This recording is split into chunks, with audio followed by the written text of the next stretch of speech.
أرسلنا من قبلك إلا رجالا نوحي إليهم فاسألوا أهل الذكر إن كنتم لا تعلمون بالبينات والزبر وأنزلنا إليك الذكر لتبين للناس ما نزل إليهم ولعلهم يتفكرون. আসসালামু আলাইকুম ওয়া রাহমাতুল্লাহি ওয়া বারাকাতুহু। আলহামদুলিল্লাহ ওয়া সালাতু ওয়া সালামু আলা রাসূলিল্লাহ, আম্মা বাদ। প্রিয় দর্শক, আপনারা এই মুহূর্তে যে যেখানে আছেন, আপনাদের সকলকে অনেক অনেক প্রীতি আর শুভেচ্ছা জানিয়ে মহান আল্লাহ রাব্বুল আলামিনের দরবারে অগণিত শুকরিয়া জ্ঞাপন করে এবং তারই দরবার রহমত কামনা করে শুরু করছি আপনাদের আমাদের সকলের প্রিয় অনুষ্ঠান ইসলামিক টেলিভিশনের অনন্য আয়োজন হিটাচি জেনে টেলিফোনে দর্শকদের সরাসরি প্রশ্নোত্তর পর্ব। প্রিয় দর্শক, এই অনুষ্ঠানের মাধ্যমে আপনাদের জীবন ঘনিষ্ঠ নানা প্রশ্নের সমাধান আমরা পবিত্র কোরআন এবং সুন্নাহর আলোকে দিয়ে আসছি।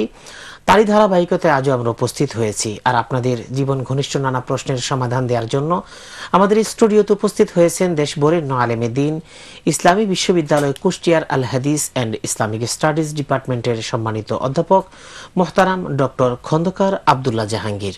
আর তাকে এই কাজে সহযোগিতা করার জন্য সঙ্গে আছি আমি মোহাম্মদ জাকারিয়া। আসসালামু আলাইকুম ওয়া রাহমাতুল্লাহ। ওয়া আলাইকুম আসসালাম। মোহতারাম, ভালো আছেন? আলহামদুলিল্লাহ রাব্বিল আলামিন। আপনি ভালো আছেন? জি আলহামদুলিল্লাহ। আল্লাহ ভালো রাখেন। প্রিয় দর্শক, আমরা মূল অনুষ্ঠানে চলে যাচ্ছি। আর টেলিফোন করার সময় আপনার টেলিভিশনের ভলিউমটা কমিয়ে নেবেন জি ইনশাআল্লাহ। জি বিসমিল্লাহ। আসসালামু আলাইকুম ওয়া রাহমাতুল্লাহ। ওয়া আলাইকুম আসসালাম ওয়া রাহমাতুল্লাহ। আসসালামু আলাইকুম। ওয়া আলাইকুম আসসালাম। জি জি, আমি ঢাকা থেকে শামিম বলছিলাম। আমার তিনটা প্রশ্ন ছিল। কালো পোশাক পরে নামাজ পড়া যাবে কিনা, বা কালো পোশাককে এটা হিজাব হিসেবে ব্যবহার করা যাবে কিনা। আর সেকেন্ড প্রশ্নটা ছিল যে সেদিন আমার একটা ফ্রেন্ড ওর বার্থডে উপলক্ষে আমাদের কিছু ক্যান্ডি দেয়, তো আমি তখন ওকে উইশ করি, এতে কি আমার গুনাহ হবে কিনা, আর কারো বার্থডেতে কি এসএমএস করে উইশ করলে গুনাহ হবে। আর আমার থার্ড কোশ্চেনটা ছিল যে বডি স্প্রে বা পারফিউম ইউজ করার পরে গোসল করে নিলে কিংবা কাপড় ধুয়ে নিলে নামাজ হবে, নাকি পারফিউম কিংবা বডি স্প্রে একদম ব্যবহার করাটাই হারাম? আচ্ছা, জি ধন্যবাদ। মোহতারাম, আমাদের বোন তিনটি প্রশ্ন করেছেন, অত্যন্ত গুরুত্বপূর্ণ। প্রথমে করেছেন যে কালো পোশাক পরে নামাজ পড়া বা কালো এই পোশাকের ব্যাপারে শরীয়তে কি বিধিনিষেধ রয়েছে।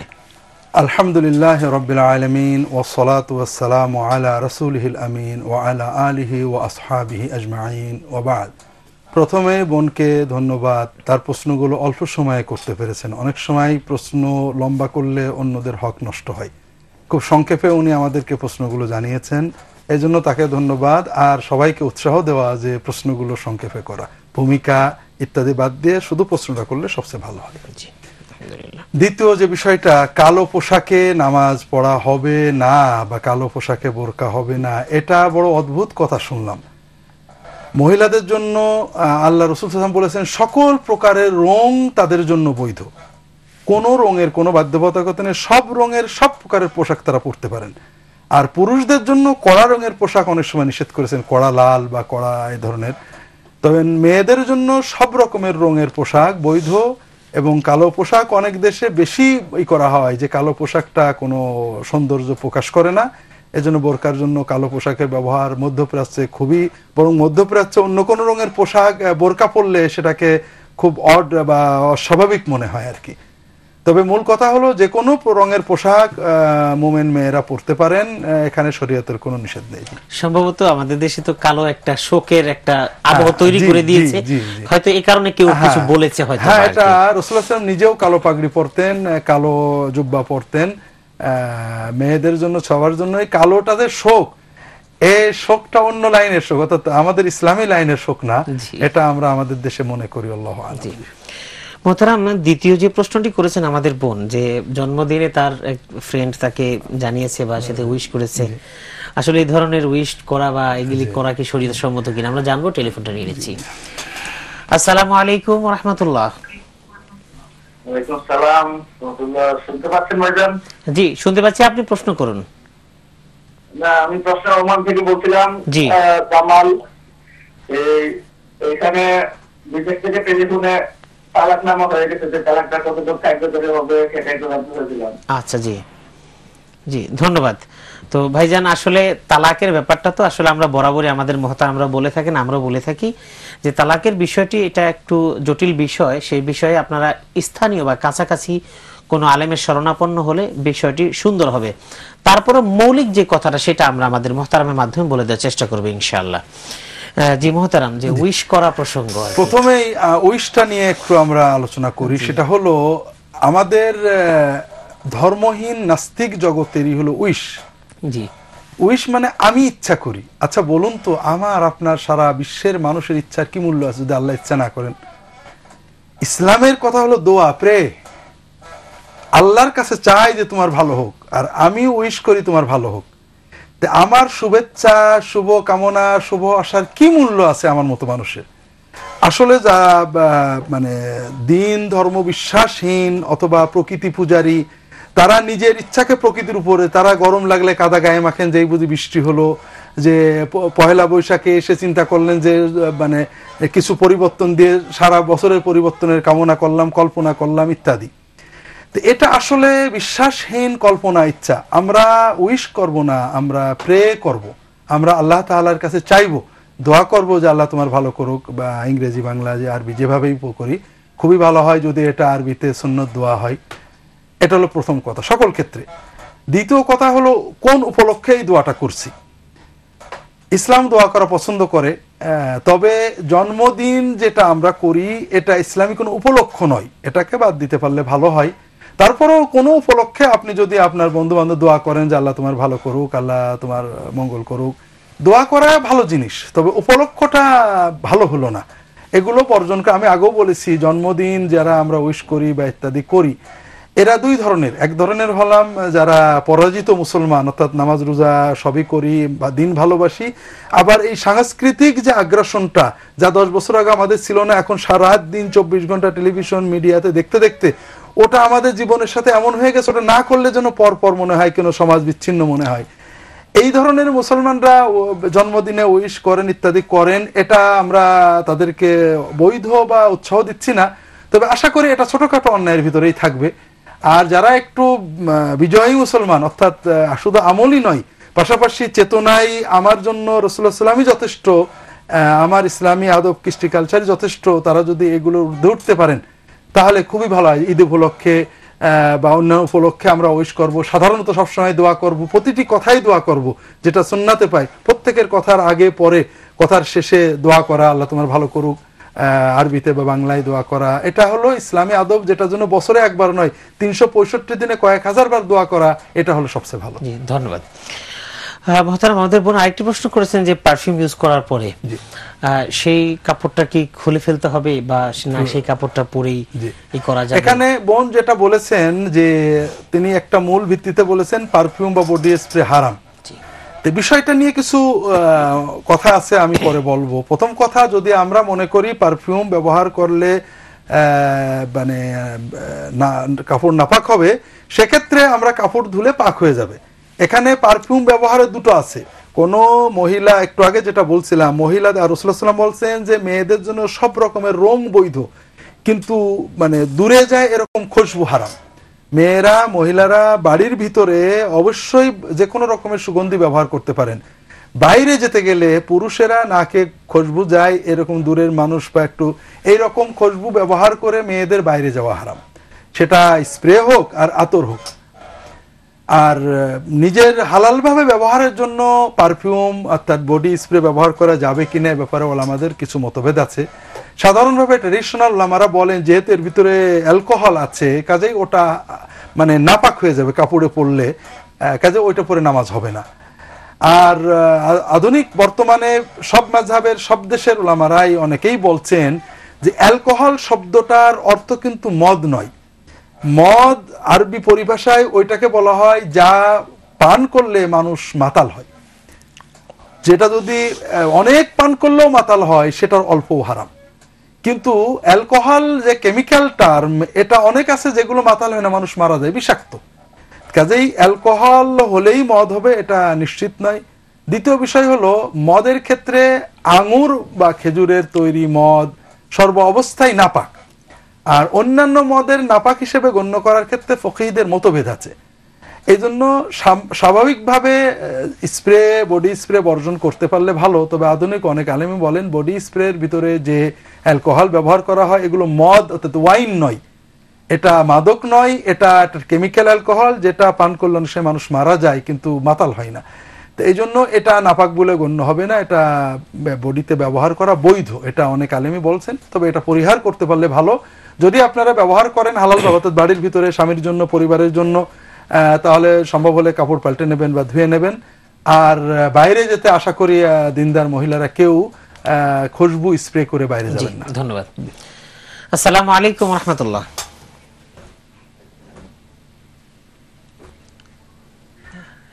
আসসালামু আলাইকুম, জি শুনতে পাচ্ছি। আসসালামু আলাইকুম। ওয়া আলাইকুম আসসালাম। জি জি, আমার প্রশ্নটা হচ্ছে যে একটা মানুষ তিনি কি নবী করিম সাল্লাল্লাহু আলাইহি ওয়াসাল্লাম এবং আল্লাহর দিদার লাভ করতে পারেন? আচ্ছা, এইটা আমি একটু জানতে চাচ্ছি। আরেকটা প্রশ্ন হচ্ছে যে মানুষের মৃত্যুর পর জি নিজের যে সন্তান আছে ওনারা ছাড়া অন্য কোনো যে মানে হুজুর অথবা কাউকে নিয়ে কোরআন পড়ানো, এটা কি জায়েজ না? আচ্ছা জি, ধন্যবাদ। জি মোহতারাম, আমাদের ওমান থেকে ভাই জামাল প্রশ্ন করেছিলেন যে টেলিফোনে তালাক দেওয়া, যদিও ব্যাপারে কিছু আমরা বলে থাকি, তো তালাকের ব্যাপারটা মূল বিষয় হলো তালাক কিভাবে হয়েছে, কোন অবস্থায় কি বলে তালাক হয়েছে, এগুলো আলেমদের থেকে জেনে নেবেন লিখিতভাবে সাক্ষী সহ। মূল কথা হলো তালাক টেলিফোনে দিলে হবে, তালাক টেলিফোনে দিলে হবে। তালাকের মূল নীতি হলো যে স্বামী যদি স্ত্রীকে না জানিয়েও নিজে স্বাধীনভাবে সচেতনভাবে আমি আমার স্ত্রীকে তালাক দিলাম এভাবে তালাক দেন, তাহলে তালাক হয়ে যাবে। তালাকের সময় দুজনের উপস্থিত থাকা এটা বাধ্যতামূলক নয়। কাজেই যদি ফোনের মাধ্যমে তালাক দেন বা তালাক দেওয়ার পরে চিঠিতে জানিয়ে দেন, সর্বাবস্থায় যখন উনি তালাক দিয়েছেন ওই সময় থেকে তালাক বাস্তবায়ন হবে, এক্সিকিউটেড হবে। জি মোহতারাম, এর সাথে আমি একটু ইনক্লুড করতে চাচ্ছি যে আমাদের দেশে একটা প্রচলিত আছে তো যে অনেকে তালাক চিঠির মাধ্যমে বা নোটিশের মাধ্যমে দেয়, তারপর ফেরত পাঠিয়ে দেয়। তো অনেকে বলে তালাক চিঠিতে লিখেছে কিন্তু আমরা তো রাখিনি। তো এই যে রাখলাম না, আমি বুঝতে পারলাম যে সে ডিভোর্সনামা পাঠিয়েছে, বাইদা বাই শুনলাম যে সেটা কিসের চিঠি ছিল, সে তালাকনামা ছিল, আমরা গ্রহণ করলাম না, আমরা ফেরত পাঠিয়ে দিলাম। তাতে কি তালাক হবে না এমন কোনো কথা বলা যায়? তালাক যখন উনি দিয়েছেন, যদি উনি চিঠি লিখে থাকেন, যদি নোটিশটা এমন হয় যে আমি এই কারণে তোমাকে তালাক দিতে চাই, তালাক দেওয়ার ইচ্ছা পোষণ করছি, তালাক দেবো বলে চিন্তা করছি, তালাক দিয়ে দেবো, এটার সমাধান না হলে তাহলে তালাক হয় না। কিন্তু যদি বলে আমি তোমাকে তালাক দিলাম, অতীতের মানে অতীতকালের ক্রিয়া ব্যবহার করে সিদ্ধান্তমূলক যে আমি তোমাকে তালাক দিলাম, তাহলে সেটা মুখে বলার বা লেখার সঙ্গে সঙ্গে তালাক শুরু হয়ে গেছে, তালাক হয়ে গিয়েছে। ওটা গ্রহণ করা, ওখানে দ্বিতীয় পক্ষের গ্রহণের কোনো সুযোগ নেই, ওটা তিনি তালাক দিয়ে দিয়েছেন। এই জন্য তালাকের যে নোটিশগুলো এখানে আমাদের দেশে বর্তমান আইয়ুব খানের সময় নিয়ম করা হয়েছিল, নোটিশ প্রেরণের পদ্ধতিটা খুবই ভুল, শরিয়া বিরোধী। নোটিশটা হবে আমি তাকে তালাক দেওয়ার সিদ্ধান্ত নিয়েছি, আমি তাকে তালাক দেব এই মর্মে নোটিশ দিলাম, দেওয়ার সিদ্ধান্ত নিয়েছি, দেব অথবা এই দিতে চাই সমাধানের জন্য, কিন্তু আমি তালাক দিয়ে দিলাম, এটা লেখার পরে ওটা আর ব্যাক করার কোনো সুযোগ থাকে না, ওটা তার নোটিশ থাকে না, নোটিশ থাকে না, সিদ্ধান্ত হয়ে যায়। জি ধন্যবাদ মোহতারাম। আমরা এরপরে আরেকটি প্রশ্ন পেয়েছিলাম যে মানুষ এবং নবীর কোন দিদার কোন মানুষ পেতে পারে কিনা, আল্লাহ এবং নবীর? জি, খুব গুরুত্বপূর্ণ প্রশ্ন করেছেন। এই প্রশ্নের কারণ হলো, প্রশ্নটা কেন আসে, আমরা একটা ছোট্ট জায়গায় গলত করে ফেলেছি। সেটা হলো আমরা যে ঈমান, আমরা বলছি লা ইলাহা ইল্লাল্লাহু মুহাম্মাদুর রাসূলুল্লাহ, তার মানে আমাদের একমাত্র মাবুদ আল্লাহ, আমরা ইবাদত করব একমাত্র আল্লাহর, এবং সেই ইবাদতটা অবশ্যই রাসূল সাল্লাল্লাহু আলাইহি ওয়াসাল্লামের পদ্ধতিতে। এর অর্থই হলো আল্লাহর ইবাদত করব এবং কিভাবে কোন পদ্ধতিতে ইবাদত করতে হয়, কিভাবে দিদার হয়, কিভাবে পীর হয়, কিভাবে ওলি হয়, সবকিছু মুহাম্মদ সাল্লাল্লাহু আলাইহি ওয়াসাল্লাম থেকে শিখব। এই জিনিসটা যদি আমাদের ব্রেনে থাকতো তাহলে আমরা সব অস্পষ্টতা থেকে মুক্ত হতাম। সহজ প্রশ্ন করলেই হতো যে রাসূলুল্লাহ সাল্লাল্লাহু আলাইহি ওয়াসাল্লামের সাহাবীরা কোনো দিদার করেছেন কিনা, তারা কি আল্লাহকে দেখেছেন কিনা। কিন্তু আমাদের দুর্ভাগ্য যে আমরা আমাদের সমাজে প্রচলিত অগণিত গল্প, যে গল্পগুলো রাসূলুল্লাহ সাল্লাল্লাহু আলাইহি ওয়াসাল্লাম বা সাহাবীদের কেন্দ্রিক নয়, পরবর্তী যুগের মানুষদের আলে ওলি বুজুর্গদের কেন্দ্রিক, এগুলোর কোনো সনদ নেই, এটা কোনটা সত্য কোনটা মিথ্যা কিছুই জানি না। সর্ব অবস্থায় এগুলো শরীয়তের কোনো বিষয় নয়, সেইগুলো দিয়ে আমরা নিজেদের ব্রেনগুলোকে, নিজেদের মন মগজকে একটা অস্বচ্ছতার ভিতরে ফেলে দিয়েছি। তো যাই হোক, এখানে রাসূল সাল্লাল্লাহু আলাইহি ওয়াসাল্লামের দিদার বলতে যদি স্বপ্নে দেখা বোঝানো হয়, তো অবশ্যই রাসূলুল্লাহ সাল্লাল্লাহু আলাইহি ওয়াসাল্লামকে স্বপ্নে দেখা যায়, যদি কেউ রাসূলুল্লাহ সাল্লাল্লাহু আলাইহি ওয়াসাল্লামকে তার প্রকৃত আকৃতিতে, সহিহ বুখারী শেষে কিতাবুর রুয়াতে আপনি পাবেন যে হযরত আব্দুল্লাহ ইবনে আব্বাস, হযরত অন্যান্য সাহাবীগণ এবং ইবনে সিরিন ও অন্যান্য তাবেঈগণ কেউ যদি বলতো যে তুমি কি নবী, আমি নবীজিকে স্বপ্নে দেখেছি, তখন জিজ্ঞাসা করছেন কেমন দেখেছো, চুলগুলো কেমন দেখেছো, কপাল কেমন দেখেছো, যদি তার জীবদ্দশার চেহারার সাথে মিলে যায় তাহলে নিশ্চিত হতে হবে যে তিনি রাসূল সাল্লাল্লাহু আলাইহি ওয়াসাল্লাম দেখেছেন। কারণ রাসূল সাল্লাল্লাহু আলাইহি ওয়াসাল্লাম বলেছেন, মান রাআনি ফিল মানামি ফাকাদ রাআনি ফা ইন্নাশ শাইতানা লা ইয়াতামাত্তালু বি, শয়তান আমার আকৃতি ধারণ করতে পারে না। কাজেই রাসূলুল্লাহ সাল্লাল্লাহু আলাইহি ওয়াসাল্লামকে তার নিজের আকৃতিতে স্বপ্নে দেখা অত্যন্ত নিয়ামত, এটা আল্লাহ তাআলার পক্ষ থেকে কারামত। কেউ যদি দেখেন এটা খুবই ভালো, তবে এটা শরীয়তের কোনো দলিল নয়, এটা কোনো নিজের আমল নয়, এটা একটা নিয়ামত মাত্র। আর যদি অন্য আকৃতিতে, নবীজির আকৃতিতে না অন্য কোনো আকৃতিতে দেখলাম তিনি বলছেন আমি নবী অথবা এই ওই ব্যক্তি নবী, এটা কখনোই নবীজিকে দেখা হলো না। কারণ আমরা একটু টেলিফোনটা নিয়ে নিচ্ছি। আসসালামু আলাইকুম ওয়া রাহমাতুল্লাহ। আসসালামু আলাইকুম। ওয়া আলাইকুম আসসালাম।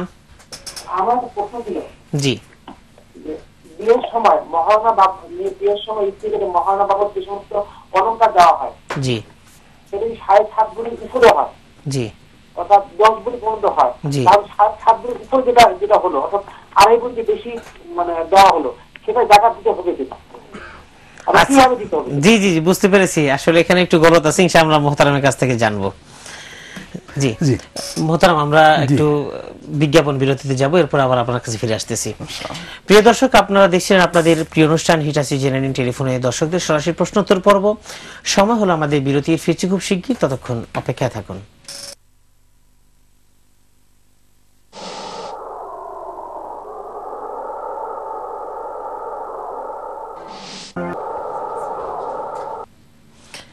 প্রিয় দর্শক, বিরতির পর আরেকবার স্বাগতম আপনাদের সকলকে আপনাদের প্রিয় অনুষ্ঠানে। আর এই অনুষ্ঠানটি সরাসরি সম্প্রচারিত হচ্ছে।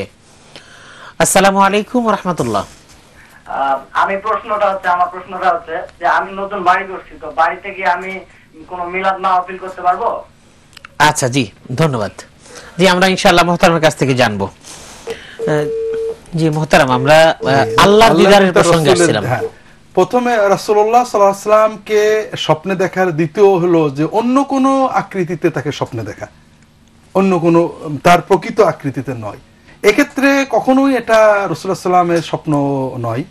কারণ শয়তান যেখানে হাদিস জাল করতে পারে, এটা হাদিস শরীফে আসছে, শয়তান বাজারে বাজারে ঘুরে বলবে যে আমি নবীজির হাদিস শুনেছি। কাজে অন্য আকৃতিতে এসে আমি বলবে নবী বা নবীর কথা আমি কথা বলবে, এটা তার জন্য কোনো কঠিন বিষয় নয়। তো এই জন্য যদি রাসূলুল্লাহ সাল্লাল্লাহু আলাইহি ওয়াসাল্লামের আকৃতি শয়তান ধরতে পারবে না, প্রকৃত আকৃতিতে কেউ যদি তাকে দেখে তাহলে সেটা রাসূলুল্লাহ সাল্লাল্লাহু আলাইহি ওয়াসাল্লাম দেখা। এখন প্রশ্ন হলো আল্লাহর দিদার বলা বলতে যদি বোঝে আল্লাহকে দেখা বা আল্লাহকে স্বপ্নে দেখা, আল্লাহ কোরআন কারিমে 3 জায়গায় খুব স্পষ্ট করে বলেছেন আল্লাহকে দেখা যায় না। এক জায়গায় মুসা আলাইহিস সালাম যখন বললেন যে রাব্বি আরিনি আনজুর ইলাইক, আল্লাহ তাআলা বললেন তারানি, তুমি আমাকে দেখতে পাবে না।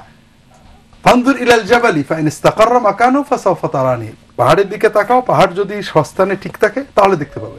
ফালাম্মা তাজাল্লা রাব্বুহু লিল জাবালি জাআলু দাক্কা, যখন আল্লাহ সামান্য প্রকাশিত হলেন পাহাড়ের জন্য, পাহাড়টা ভেঙে চুরমার হয়ে গেল। তো পাহাড় যেহেতু ঠিক থাকলো না, মুসা তো দেখার প্রশ্নটা, মুসা অজ্ঞান হয়ে গেলেন, তওবা করলেন যে আল্লাহ আমি ভুল করেছিলাম। তাহলে মুসা স্বয়ং পয়গম্বর হয়ে আল্লাহকে দেখতে পারলেন না। এরপরে আল্লাহ অন্য আয়াতে বলেছেন লা তুদরিকুল আবসার ওয়া হুয়া ইউদরিকুল আবসার, কোন দৃষ্টি তাকে দেখতে পারে না, তিনি সবাইকে দেখেন। অন্য আয়াতে নবীদের কথা বলেছেন আল্লাহ মিন ওয়ারাই হিজাব, পর্দার আড়াল ছাড়া কোন নবীর সাথে কথা বলেন না, দেখা দেন না। আমাদের রাসূল সাল্লাল্লাহু আলাইহি ওয়াসাল্লাম আল্লাহকে দেখেছিলেন কিনা এটা নিয়ে সাহাবীরা মতভেদ করেছেন। সহিহ বুখারীর হাদিসে হযরত আয়েশা রাদিয়াল্লাহু তাআলা বলেন, যদি কেউ ক্বালা ইন্না মুহাম্মাদান কাদ রাআ রাব্বুহু ফাকাদ ইফতারা আলাল্লাহিল কাযিব, যদি কেউ বলে মুহাম্মদ সাল্লাল্লাহু আলাইহি ওয়াসাল্লাম আল্লাহকে দেখেছেন তাহলে তিনি মিথ্যা বললেন আল্লাহর নামে। অন্যদিকে হযরত আব্দুল্লাহ ইবনে আব্বাস রাদিয়াল্লাহু তাআলা আনহু বলেছেন যে রাসূলুল্লাহ সাল্লাল্লাহু আলাইহি ওয়াসাল্লাম অন্তরের চোখ দিয়ে আল্লাহকে দেখেছিলেন, এটা তার মুজিজা। মুসা আলাইহিস সালাম আল্লাহর সাথে কথা বলেছেন, এটা তার মুজিজা। আমাদের নবী যদি দেখেন তাহলে তার মুজিজা, এটা উম্মতের জন্য কমন নয়। কাজেই কোন উম্মত যদি দাবি করে আমি আল্লাহকে দেখেছি, স্বপ্নে দেখেছি, আল্লাহকে দেখা গেছে, আল্লাহর দিদার হয়েছে, তিনি কোরআন অস্বীকার করার কারণে ঈমান হারা হয়ে যাবেন। আর সবচেয়ে বড় যেটা প্রথমেই শুরু করেছিলাম যে আমাদের মডেল কে, আল্লাহ কোরআন কারীমে খুব সুস্পষ্টভাবে বলেছেন আমাদের মূলত আদর্শ রাসূলুল্লাহ সাল্লাল্লাহু আলাইহি ওয়াসাল্লাম, এরপরে সাহাবায়ে কেরামগণ। সূরা তাওবায় আল্লাহ বলেছেন ওয়াসাবিকুনাল আউয়ালুনা মিনাল মুহাজিরিন ওয়াল আনসার, মুহাজির আনসার সাহাবীগণ তাদের জন্য আল্লাহ জান্নাত বানিয়ে রেখেছেন। আর পরবর্তীরা আল্লাযিনা তাবাউহুম বিইহসানিন রাদিয়াল্লাহু আনহু, পরবর্তী মানুষেরা যদি জান্নাত পেতে চায়, আল্লাহর সন্তুষ্টি পেতে চায়, তো মুহাজির আনসার সাহাবীদের ইত্তেবা করতে হবে। আপনি সাহাবীদের জীবন দেখেন, একটা ঘটনা পাবেন না কেউ বলেছেন আল্লাহকে দেখা যায়, কলবে হাত দিয়ে দেখাই দিয়েছে আল্লাহ, এগুলো সম্পূর্ণ। বরং আল্লাহ রাসূল সাল্লাল্লাহু আলাইহি ওয়াসাল্লাম বলেছেন যে এমন ভাবে ইবাদত করবে যেন আল্লাহকে দেখছো, কারণ তুমি তাকে দেখতে না পেলেও তিনি তোমাকে দেখছেন। এই জন্য আল্লাহকে দেখা, আল্লাহকে দেখে ইবাদত করা। অনেকে হয়তো আলীর নামে মিথ্যা কথা বলে যে আল্লাহকে দেখি না তার ইবাদত করবো কেন, অথচ আল্লাহ বলছেন মিনুনা বিল গায়বি, না দেখে বিশ্বাস করার নাম ঈমান। দেখলে তো আর ঈমান হলো না। আল্লাহর ইবাদত হবে দুনিয়াতে আর দিদার হবে আখিরাতে। আল্লাহু আ'লাম। মুহতারাম, আরেকটি প্রশ্ন করেছিলেন আমাদের বোন যে বাড়িতে যদি কেউ মারা যায় তাদের জন্য, তাদের মাগফিরাতের জন্য যে নিজেরা কোরআন শরীফ না পড়ে হুজুরদেরকে দিয়ে, আলেম ওলামাদেরকে দিয়ে কোরআন পড়ানো হয়, এটা কতটুকু শরীয়ত সম্মত? জি, এটা বিষয়টা হলো মাইয়েতের জন্য দোয়া করা এটা একটা ইবাদত, এবং আমাদের ঈমানের দাবি হলো যে কাজের আমরা সওয়াব আল্লাহর কাছে চাইবো ওই কাজের পদ্ধতি নবী থেকে শিখতে হবে। দুনিয়ার কাজ যেখানে সওয়াব উদ্দেশ্য নয়, এটা আমরা যে কোনো জায়েজ ভাবে করতে পারি, কিন্তু যেখানে আল্লাহর কাছে সওয়াব পাওয়া উদ্দেশ্য, আল্লাহর ইবাদত উদ্দেশ্য, সেখানে মুহাম্মদ সাল্লাল্লাহু আলাইহি ওয়াসাল্লামের পদ্ধতি লাগবে। রাসূলুল্লাহ সাল্লাল্লাহু আলাইহি ওয়াসাল্লাম তার আত্মীয় স্বজনের ওফাতে, তার সাহাবীদের পিতামাতার ওফাতে, বা রাসূল সাল্লাল্লাহু আলাইহি ওয়াসাল্লামের স্বয়ং তার ওফাতের পরে তার জামাতা, মেয়ে বা সন্তানেরা এবং সাহাবীরা কখনোই এই ধরনের কোরআন খতমের ব্যবস্থা করেননি। তারা যেটা করেছেন সেটা সাদাকায়ে জারিয়া, অর্থাৎ দান করা, মসজিদ, মাদ্রাসা, এতিমখানা, জনকল্যাণে, মানুষের কল্যাণে, ডিপ টিউবওয়েল ইত্যাদি, অথবা অস্থায়ী দান করা। আর 2 নম্বর হলো দোয়া করা। কোরআন তেলাওয়াত করা মূলতই তাদের যুগে ছিল না, সন্তানেরাও না, অন্যরাও না। এমন কোন সহিহ পাওয়া যায় না রিওয়ায়াত যে কেউ মারা গেলে রাসূলুল্লাহ সাল্লাল্লাহু আলাইহি ওয়াসাল্লাম কোরআন খতম করতে বলেছেন অথবা তারা কোরআন খতম করেছেন, কোন সহিহ রিওয়ায়াত পাওয়া যায় না। একটা হাদিস আছে, আকরাউ আলা মাউতাকুম ইয়াসিন, তোমাদের মাইয়্যিতদের উপরে ইয়াসিন পড়ো। হাদিসটা সনদগত কিছু দুর্বল, আর এর অর্থ হলো মৃত্যুপথ যাত্রীর সামনে বসে ইয়াসিন পড়া, মরার পরে ইয়াসিন পড়ে তার সওয়াব পৌঁছে দেওয়া, এরকম কোনো হাদিস নেই। এরপরে উলামায়ে কেরাম বলেছেন যদি কেউ কোরআন পড়ে মহব্বতের সাথে আবেগ নিয়ে নিয়ত করে যে সওয়াবটা অমুক পাবে, আশা করা যায় হয়তো পেতে পারেন। তবে এটা কখন? যখন আপনি আবেগ নিয়ে নিজে পড়বেন, সন্তানেরা পড়বে, অন্যরা। এই যে আমরা হুজুরদের দিয়ে পড়াই, এটা আপনাদের অনেকবারে আমি বলেছি যে আমরাও তো পড়তে গিয়েছি ছোটবেলায়, উস্তাদেরা নিয়ে গিয়েছেন। কখনোই কেউ ওই মাইয়েতের দোয়ার আবেগে পড়ে না, আসে উস্তাদ না আসলে রাগ করবে, কিছু পয়সা করে খাওয়া দাওয়া হবে, এই ধরনের চিন্তা। কাজে এই তেলাওয়াত যিনি পড়েন তারও সওয়াব হয় না, কাজেই আপনার মাইয়ে মৃতকে কিভাবে দেবেন? এটা আনুষ্ঠানিকতা। আমাদেরকে এ সকল আনুষ্ঠানিকতা থেকে বেরিয়ে এসে সরাসরি আল্লাহ তাআলা, আপনার যদি খুব শখ হয় আপনি আলেমদের টাকা হাদিয়া দেবেন সাদাকা হিসেবে, এটার সওয়াব আব্বা পাবেন। আপনি মাদ্রাসায় 2টো ছাগল দিয়ে দেবেন, এতিমদেরকে টাকা দিয়ে দেবেন, এটা সাদাকার সওয়াব পাবেন। কিন্তু আপনি বাড়িতে আনলেন, কোরআন পড়ে দাও, খেতে দেবো, আপনি তো সাদাকা দেননি, তার পারিশ্রমিক দিয়েছেন, আর সেও পড়েছে খাওয়ার জন্য সওয়াব পাইনি, আপনিও দিয়েছেন পড়ার বিনিময়ে সওয়াব পাননি। ধন্যবাদ। আল্লাহ। আসসালামু আলাইকুম ওয়া রাহমাতুল্লাহ। ওয়ালাইকুম আসসালাম। রবিউল রেডিও অপারেটর, বাংলাদেশ নৌবাহিনী, চিটাগং থেকে বলছিলাম। আচ্ছা জি ভাই বলুন। আমার প্রশ্নটা হলো, বিভিন্ন ধর্মীয় উৎসবে যেমন ঈদ, এরকম কোন ব্যাপারে ছোটরা বড়দেরকে কদমবুচি করে, পায়ে হাত দিয়ে সালাম করে, তো এই ব্যাপারটা কতটুকু শরীয়ত সম্মত বা করা যাবে কিনা সেই ব্যাপারে জানতে চাচ্ছিলাম। আচ্ছা জি, ধন্যবাদ ভাই, আমরা ইনশাআল্লাহ মোহতারামের কাছ থেকে জানবো। মোহতারাম, এরপরে আমাদের যে দর্শক জানতে চেয়েছিলেন যে বিয়ের মোহরানা বাবদ 10 ভরি স্বর্ণ দেয়া হয়েছে, এখন ভাই ভাবতেছেন যে 7.5 ভরি স্বর্ণ হলে সুতরাং 2.5 ভরি যাকাত দিতে হবে কিনা, আসলে এই ব্যাপারটা একটু আমরা ক্লিয়ার করে দিতে চাচ্ছি। ভাই আপনি আমরা একটু হাসছিলাম যে জন্য আপনি হয়তো চিন্তা করবেন, আসলে এখানে আপনি নয়, অনেকের একটা ভুল বোঝা আছে যে হয়তো ইনকাম ট্যাক্সের মতো প্রথম 1.5 লাখের মতো আর ট্যাক্স লাগবে না। আসলে যাকাতের নিসাবের অর্থ হলো আপনার যদি 7.5 ভরির আনাও কম থাকে, আপনার একটাও জাকাত দিতে হবে না। কিন্তু 7.5 ভরি হওয়ার সঙ্গে সঙ্গে পুরো 7.5 ভরির জাকাত দিতে হবে, 8 হলে পুরো 8-এরই দিতে হবে। কাজে 10 ভরির অর্থ আপনাকে পুরো 10 ভরির জাকাত দিতে হবে। বুঝতে ভুল। হ্যাঁ, এটা ওনার না, অনেকে এটা বোঝেন না। আপনি যে এই অস্পষ্টতা দর্শকদের মন থেকে দূর করতে আমাদের সাহায্য করলেন, এজন্য নিঃসন্দেহে আল্লাহ তাআলা আপনাকে জাযায়ে খায়ের দেবেন, আল্লাহ কবুল করে নিন। দ্বিতীয় কথা হলো যে স্ত্রীর অলংকার দেওয়ার পরে এই অলংকারের মালিকানা পুরোটা স্ত্রীর। ইসলামী সমাজ যদি হয়, আমরা তো বাংলাদেশে তথাকথিত মুসলমানদের সমাজ, এখানে স্ত্রীর মোহরও আমার মালিকানা, ওর বাপের দেওয়া সম্পত্তি আমার মালিকানা, না দিলে পিটুনি। তো এখানে তো আমরা নামে মুসলমান। ইসলামী শরীয়ত হলো যে স্ত্রীর সম্পদের 16 আনা মালিকানা স্ত্রীর কাছে চেয়ে হাত পেতে যদি 1 টাকা দেয় স্বামী নিতে পারে। এখানে জোর করা দাবি করার কোনো সুযোগ তার নেই। স্ত্রীর যদি কয়েক কোটি টাকার সম্পত্তি থাকে আর স্বামী যদি অভাবগ্রস্ত হয়ে তাকে জাকাত নিতে হয়, স্ত্রী জাকাত তাকে দিতে পারবে, কিন্তু স্বামী স্ত্রীর সম্পদ দাবি করতে পারবে না। আর এই জন্য অলংকারের ওই 10 ভরির জাকাতটাও স্ত্রীকেই দিতে হবে, কারণ মাল যেহেতু তার, স্বামীর কোনো অধিকার নেই, স্বামী জাকাত দেবেন কেন? এক্ষেত্রে স্ত্রী হয় নিজে জাকাত দেবেন, স্বামী যদি দয়া করে দিয়ে দেন স্বামী সওয়াব পাবে, আর নইলে যদি অসম্ভব হয় ওই অলংকার কিছু কমিয়ে। মোহতারাম, এরপরে আমাদের কাছে যে প্রশ্নটি করেছেন আরেক ভাই, যে তিনি জানতে চাইছেন যে তিনি নতুন বাড়ি করেছেন, এখন নতুন বাড়িতে উঠলে আমাদের দেশে একটা কালচার আছে, সেখানে মিলাদ মাহফিলতে তিনি কি মিলাদ মাহফিল দিবেন না কিভাবে কি করতে পারেন? এখন আমরা আগেই বলেছি, আল্লাহর কাছে সওয়াব চাইতে হলে নবীজির তরিকা লাগবে। আপনি যদি সামাজিক কারণে, ভোটের কারণে, মানুষকে খুশি করার জন্য করেন, অর্থাৎ আল্লাহর কাছে সওয়াবের জন্য নয়, তাহলে পরে আপনি মোটামুটি অনেক কিছুই করতে পারবেন, আমরা বলবো যে জায়েজ আছে। আর যদি সওয়াব চান তাহলে বলতে হবে সুন্নাত কি। নতুন বাড়িতে উঠলে মিলাদ টিলাদ এগুলো রাসূলুল্লাহ সাল্লাল্লাহু আলাইহি ওয়াসাল্লামের নিয়ম না, সাহাবীদের যেটা করতেন। নতুন বাড়িতে উঠলে 1 নম্বর হলো, সুযোগ থাকলে এলাকার কোনো ভালো আলেম যদি আপনি দিনদার থাকেন, তিনি আসবেন বাসায়, তিনি 2 রাকাত নামাজ পড়বেন, তার সাথে অন্যরা নামাজ পড়বেন, অথবা তিনি খাওয়া দাওয়া করবেন। এখানে মিলাদ বা এই ধরনের অনুষ্ঠান সাহাবী তাবেঈনদের যুগে বা কখনোই ছিল না। আর না হলে আপনি কিছু দান খয়রাত করবেন, করে বাড়িতে উঠে যাবেন। সবচেয়ে বড় কথা, বাড়ির মঙ্গল অমঙ্গল, কল্যাণ অকল্যাণ এই আনুষ্ঠানিকতার উপর নির্ভর করে না, আপনার কর্মের উপর এটা নির্ভর করে। আমরা বাড়িতে একবার মিলাদ দেওয়ার পর বাড়িতে গান বাজনা শুরু করি। আসলে এই ধরনের মিলাদে আপনার বিপদ কেটে গেল, বাড়ি বন্ধ হয়ে গেল, আর কোনো অকল্যাণ আসবে না, এই চিন্তা করার কোনো সুযোগ নেই। মোহতারাম, আমাদের দেশে তো ওই মিলাদের মাধ্যমে এটাই করা হয়। তবে যদি এখন প্রচলিত মিলাদ না পড়ে, যদি কোনো আলেমকে ডেকে যে হুজুর আপনি একটু দোয়া করেন, উনি সূরা ইখলাস ফাতিহা পড়ে একটু দোয়া করলেন, সবাই দোয়া করলেন, এটা কি হয় কিনা? সুন্নতের কায়দায় রাখেন, অর্থাৎ মিলাদ নামের আনুষ্ঠানিকতা না করে একজন আলেম আসলেন, তিনি বসলেন, বা কিছু দিনদার তিনি হয়তো 2 রাকাত নামাজ পড়লেন, অথবা কিছু দরুদ শরীফ পড়ে বা সুন্নত পদ্ধতিতে দোয়া করে দিলেন, এগুলো দোষ নেই, এগুলো সুন্নতের ভিতরে পড়ে, এগুলো সুন্নতের ভিতরে পড়ে, অসুবিধা নেই। ধন্যবাদ। প্রিয় দর্শক, আপনারা দেখছিলেন আপনাদের প্রিয় অনুষ্ঠান হিটাচি জেনে নিন টেলিফোনে দর্শকদের সরাসরি প্রশ্নোত্তর পর্ব। আমাদের সময় হলো আরেকবার বিরতির, ফিরছি খুব শিগগির, ততক্ষণ অপেক্ষায় থাকুন।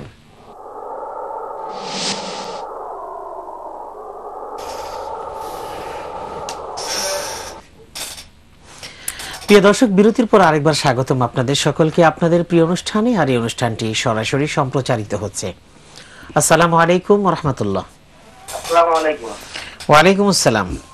আমি একদিন ফজরের নামাজ পড়তে গেছিলাম মসজিদে। জি।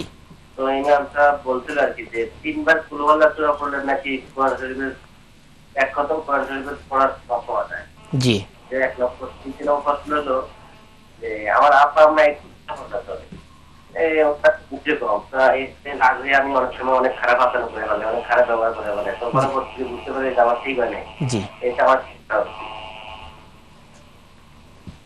আচ্ছা, জি, ধন্যবাদ। মোহতারাম, আমরা বিরতির আগে একটি প্রশ্ন পেয়েছিলাম। আমাদের এক ভাই জানতে চেয়েছিলেন যে বিভিন্ন উৎসবে, বিশেষ করে ঈদে, ছোট বাচ্চারা মুরব্বীদের পা ছুঁয়ে সালাম করে এবং সালামি নেয়, যাকে আমরা কদম বুচি বলি, এটা শরীয়ত কতটুকু সমর্থন করে? প্রশ্নটা খুবই গুরুত্বপূর্ণ, কারণ এটা আমাদের দেশের একেবারে খুব সুপরিচিত কৃষ্টি সংস্কৃতি। তে ভাই, এখানে দুটো বিষয় আবারও স্মরণ করায়, সেটা হলো যে আমাদের মডেল কে। আল্লাহর যদি খুশি করতে হয়, আল্লাহর সন্তুষ্টির সওয়াব চাই, তাহলে মুহাম্মদ রাসূলুল্লাহ সাল্লাল্লাহু আলাইহি ওয়াসাল্লাম তরিকা লাগবে। রাসূলুল্লাহ সাল্লাল্লাহু আলাইহি ওয়াসাল্লামের জীবনে তার দীর্ঘ জীবনে 23 বছর নবুয়তি জীবনে লক্ষ লক্ষ সাহাবী লক্ষ লক্ষ বার তার দরবারে এসেছেন, কেউ কখনো তার কদমবুসি করেননি, পায়ে হাত দেননি, পায়ে হাত দিয়ে চুমু খাননি। আবু বকর, ওমর, ওসমান, আলী, হাসান, হুসেন, আশারে মুবাশশিরা লক্ষবার এসেছেন। 23 বছরের জীবনে লক্ষবারের একবারও তার পায়ে হাত দেননি, কদমবুসি করেননি। হযরত ফাতেমা তার পিতার কদমবুসি করেননি, তার স্ত্রীরা তার কদমবুসি করেননি। শুধুমাত্র 3 থেকে 4টে ঘটনা পাওয়া যায় নতুন মুসলমান অথবা ইহুদি অথবা নতুন মুসলমান হতে এসেছে এরকম একজন মানুষ অথবা একজন অমুসলমান নবীজির কাছে এসে পায়ে চুমু খেয়েছে। ওই ব্যক্তি মুসলমান হওয়ার পরে আর কোনোদিন খায়নি। আর ওর দেখা দেখি কোনো সাহাবু আর করেননি। সাহাবী রাসূলুল্লাহ সাল্লাল্লাহু আলাইহি ওয়াসাল্লাম ওয়াফাতের পরে সাহাবীরা কখনো করেননি। এটা হলো প্রথম বিষয়। তার মানে রাসূলুল্লাহ সাল্লাল্লাহু আলাইহি ওয়াসাল্লাম বলেছেন দেখা হলে সালাম দিতে। বাড়িতে যদি সন্তানেরা পিতামাতাকে সালাম দেয়, পিতামাতা সন্তানকে সালাম দেয়, স্বামী স্ত্রীকে, স্ত্রী স্বামীকে সালাম দেয়। তিরমিজি শরীফের হাদিসে রাসূলুল্লাহ সাল্লাল্লাহু আলাইহি ওয়াসাল্লাম বলেছেন, ইয়া বুনাইয়া ইযা দাখালতা বাইতাকা ফাসাল্লিম আলা আহলিক ইয়াকুন বারাকাতান আলাইকা ওয়া আলা আহলি বাইতিক। বাবা, তুমি যখন বাড়িতে যাবে তোমার পরিবারের সদস্যদেরকে সালাম দিয়ে বাড়ি ঢুকবে। যদি কেউ বাড়িতে ঢুকতে সালাম দিয়ে ঢোকে, আসসালামু আলাইকুম বলে ঢোকে, তাহলে আল্লাহ তাআলা সালামের কারণে ওই বাড়িতে বরকত নাজিল করবেন। কিন্তু সালাম এবং মুসাফা, হাত মিলানো, এই দুটোর সওয়াব সহিহ হাদিসে আসছে। আর তৃতীয় একটা আমল আছে, সেটা হলো কপালে বা হাতে চুমু খাওয়া। পিতা মাতা সন্তানের কপালে বা হাতে চুমু খাওয়া, এটা সুন্নত সম্মত আমল, এর কোনো সওয়াব কোনো হাদিসে নেই। পায়ে চুমু খাওয়া, পায়ে হাত দেওয়া, সালাম করার কোন রকমের সওয়াব, বরকত, ফজিলত তো দূরের কথা, রাসূলুল্লাহ সাল্লাল্লাহু আলাইহি ওয়াসাল্লাম সাহাবীরা কখনো করেননি। এখন রাসূলুল্লাহ সাল্লাল্লাহু আলাইহি ওয়াসাল্লামের দরবারে লক্ষ সাহাবীর যুগ ভিতরে একজন নতুন মুসলমান হতে আসা মানুষ একবার পা ছুঁয়ে ফেলছিল, পরে আর কোনোদিন করেনি। এইটাকে দলিল বানিয়ে অনেক আলেম ইসলামের ভিতরে এই আচরণটাকে ঢুকিয়ে ফেলতে চান। অর্থাৎ রাসূলুল্লাহ সাল্লাল্লাহু আলাইহি ওয়াসাল্লামের দরবার কল্পনা করুন বা পরিবার কল্পনা করুন।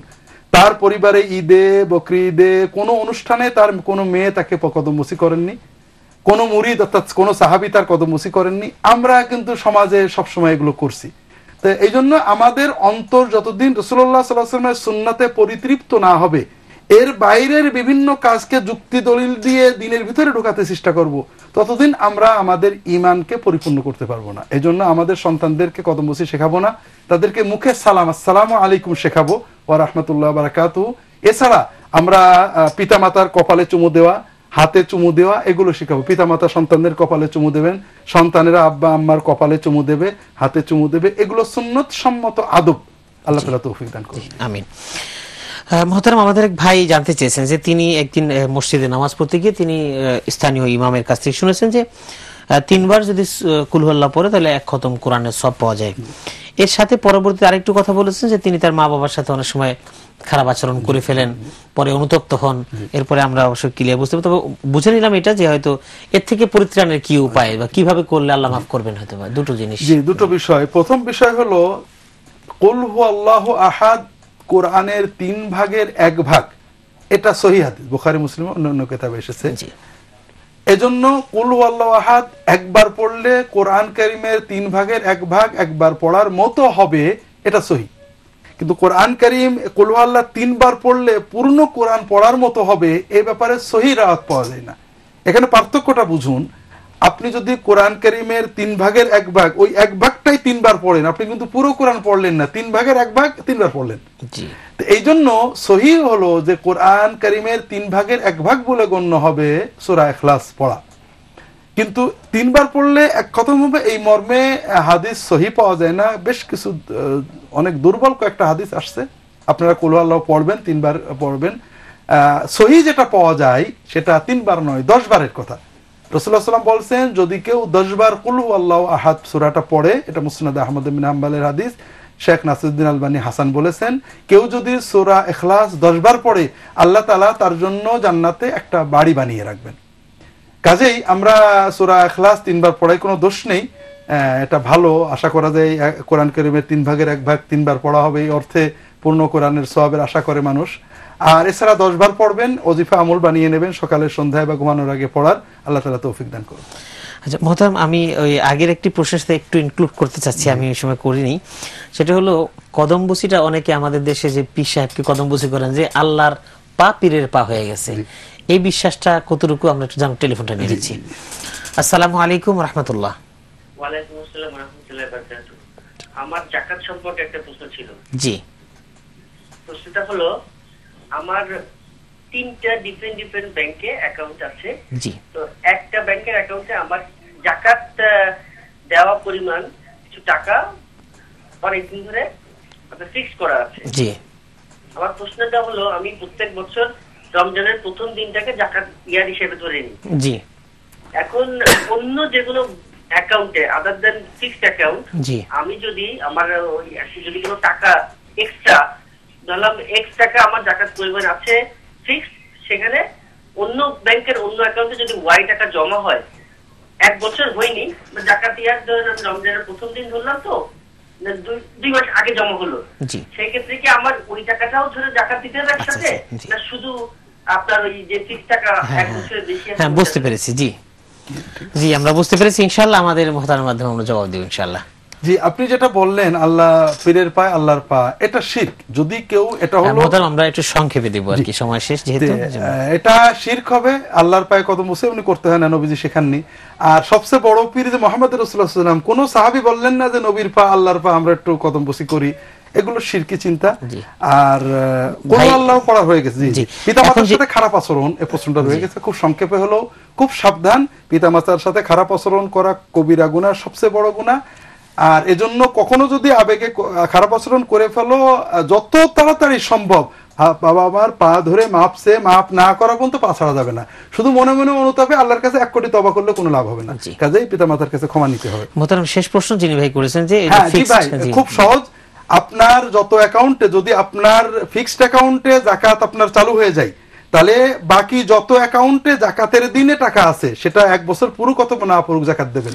অর্থাৎ আপনার একটা অ্যাকাউন্টে যাকাত পরিমাণ টাকা আছে, 1 বছর পূর্ণ হয়েছে, বাকি অন্যান্য অ্যাকাউন্টে অথবা এই অ্যাকাউন্টেই আপনার বছরের মাঝে 2 মাস আগে, 1 মাস আগে, 15-20 দিন আগে আরো কিছু টাকা জমা হয়েছে, আপনি যাকাত যেদিন দেবেন পুরো টাকার যাকাত ওই দিনই দেবেন।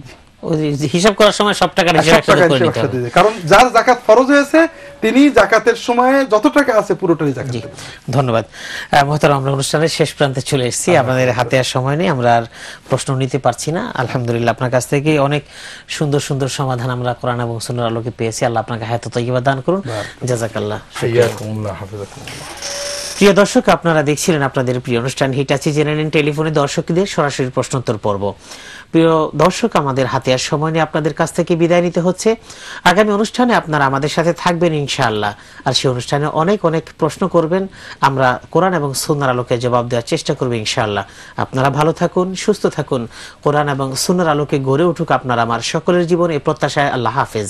আসসালামু আলাইকুম ওয়া রাহমাতুল্লাহি ওয়া বারাকাতুহু।